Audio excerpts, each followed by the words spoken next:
This week, as you know, we've talked a little bit about, quite a bit in actual fact, about te whariki, and how the curriculum framework is organised and the governing principles of it, and the explicit reference in te whariki to the principles being underlined by something called critical theory, which most of us didn't know anything about until we read it. And then I have to say we've had quite a bit of discussion, debate about that this week.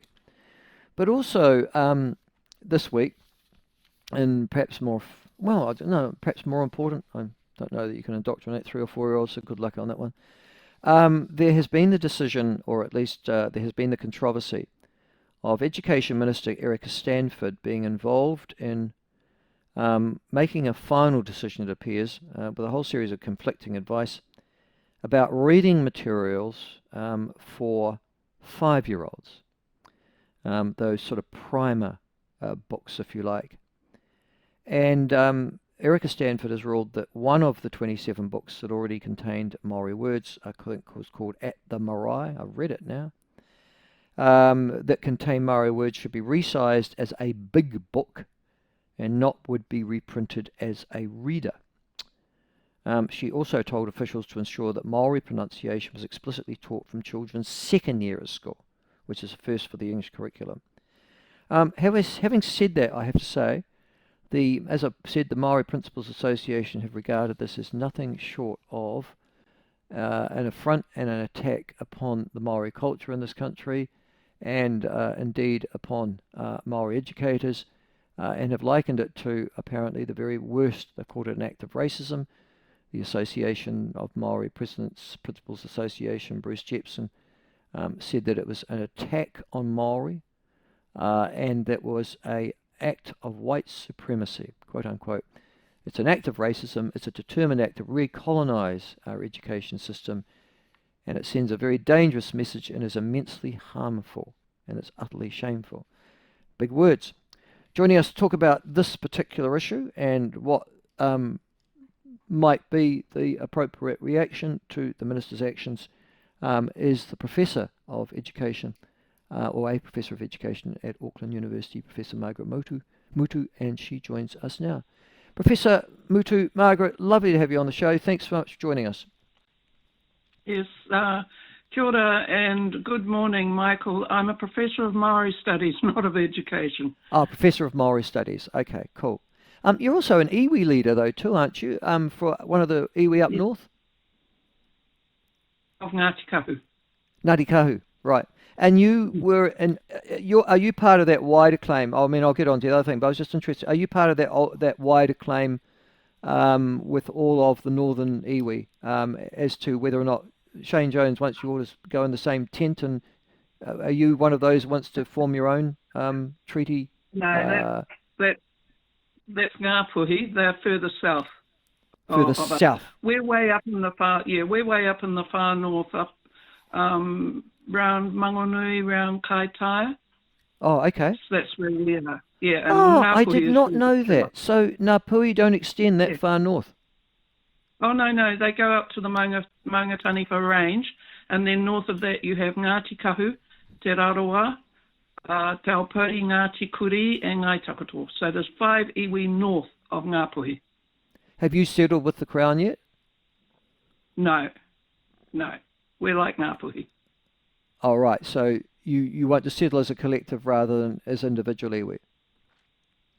So Ngāti Kahu, the other 4 iwi of what's known as Te Heku or Te Heka, the very far north, the other 4 have, but Ngāti Kahu hasn't, and that's because the hapu themselves made that decision. So it wasn't my decision, even though I'm the chief negotiator, it wasn't my decision. The hapu decided that because several of them were getting nothing back, that they wouldn't accept the settlement. So we're in the Waitangi Tribunal at the moment seeking binding recommendations over the lands that are held by state-owned enterprises and by that are Crown forests. So that's where we are at the moment. Can the Waitangi Tribunal make binding recommendations? I thought they could only make recommendations. No. After there was a case taken to the Court of Appeal in 1988 over lands that the government was trying to privatise and send into state-owned enterprises. And that case was taken by the New Zealand Māori Council, and they won that case.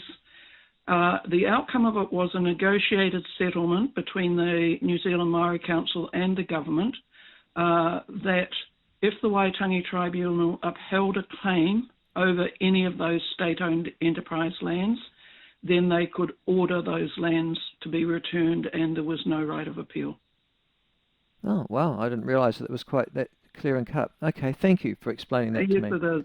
I have this, but just to be fair, the Crown has never liked that, but it was an out-of-court settlement, and so they have blocked every single one for the past 30-odd years. Oh, right. Irrespective of the political stripe of the government of the time. Yes, every single one. Okay, all right. All right, now moving on to this latest issue. It seems a storm and a thimble to me, but this perhaps you can explain to me if it is or if it's not. There's a book called At the Marae. It's used with a whole lot of other books. It has been used as a reading resource for year 1 kids, I think. And now it's going to be turned into a big picture book because we had Professor Elizabeth Rata on the show explaining to us that yesterday the reason why it's not a reader is because they want kids to just get a basic grounding in English, and Maori words get introduced later on. They just want to get them to sound the words properly. Is that a problem for you, Margaret, and for those of you who feel on this issue?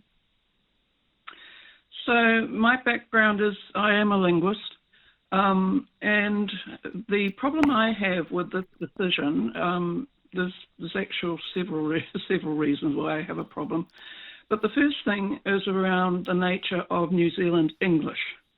Now, New Zealand English is a dialect of the English language that is quite specific to this country. And New Zealand English has at least several hundred words in it that are Māori words. And the reason for them is that there are no English words for them. So, the word Māori, the word haka, the word poi, the word kiwi, the names of a lot of our trees, a lot of our flora and fauna, they're all Māori names because there is no English equivalent. And those are all part of New Zealand English. And as I said, there are many hundreds of those words that are actually a part of New Zealand English. So to arbitrarily remove certain parts of the New Zealand English language from the vocabulary of 5-year-olds is a bit bizarre linguistically. Children will be hearing those words anyway. They will hear them later, that's right. Yes, they will. They'll be introduced to them later. Yeah. Well, they hear them all the time. Depending where they live, Margaret. Yes, I take your point. It's part of New Zealand English, Yeah. Listen, the Ministry of Education have said that the decision was guided by phonics sequencing and decoding suitability rather than a defined word count threshold. And they said that it didn't fit the sequence that young children were now taught to decode words during a structured literacy approach. So as they moved to structured literacy, they said, well, this is part of it. They've got no intention of expelling Maori words later on. In fact, I think they were introduced to year 2.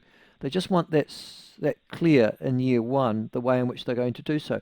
I'm struggling. I mean, do you accept their rationale? Not really, because, and again, I'm coming at this as a linguist. The Māori language, as we all know, was transcribed or given a written form, an orthography, by the English. Yep. And the result of that is that Māori words are very easy to pronounce. You pronounce them exactly as they are written. English words from England, some of them can be extremely difficult to decode in order to be able to pronounce them correctly, but Māori don't. So my thought when I heard this argument was, hang on a minute, if you are wanting children to learn how to read one of the things that would really help them is if they learn to read and pronounce the Māori words, because the Māori words are very, very consistent, and there are no difficult ones with strange spellings like the word brought or those sorts of words in English, which are incredibly difficult to decode. Māori words are not. They're all very consistent because it was written phonetically. Okay. So, yeah, that's my answer to that. That Well, learning to read simple Māori words would help children learn to read. the words in particular that come out of this reader that people say were a bit too difficult at year one are karanga, wharenui, koro, hongi, karakia, and kai. And the answer is, well, that doesn't follow the sequence. Now, I accept that you've got your viewpoint, and it isn't. And phonics teachers and those in distracted literacy have another, and so that advice has been provided to the minister, and she's said, well, listen, just at year one we'll play it this way, and at year two we'll start to gradually introduce Māori words into the curriculum. I guess what I'm struggling with is that seems a debate between experts. So I'm sitting on the outside, you've got your view, you've expressed it very well this morning, and the view of ministry and phonics experts is contrary to yours, so they have that difference and the minister makes a decision.